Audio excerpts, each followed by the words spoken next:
Welcome to the Particle Party. Today we're learning about the three states of matter: solids, liquids, and gases. Solids have particles that are very close together and only wiggle a little. That's why solids keep their shape. Liquids have particles that are close but can slide past each other. That's why liquids can flow and take the shape of their container.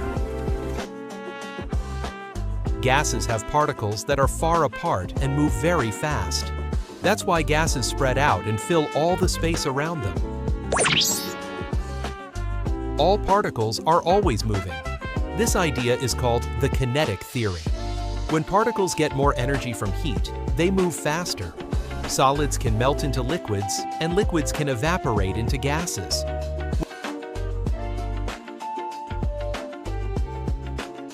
When energy is taken away by cooling, particles slow down. Gases condense into liquids,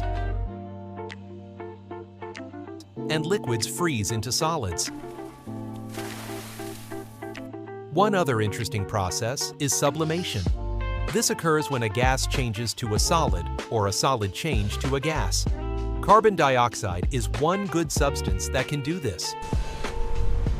Diffusion happens when particles spread out and mix on their own, like when a smell moves across a room. Tell us which substances sublimate in the comment section. See you in the next adventure.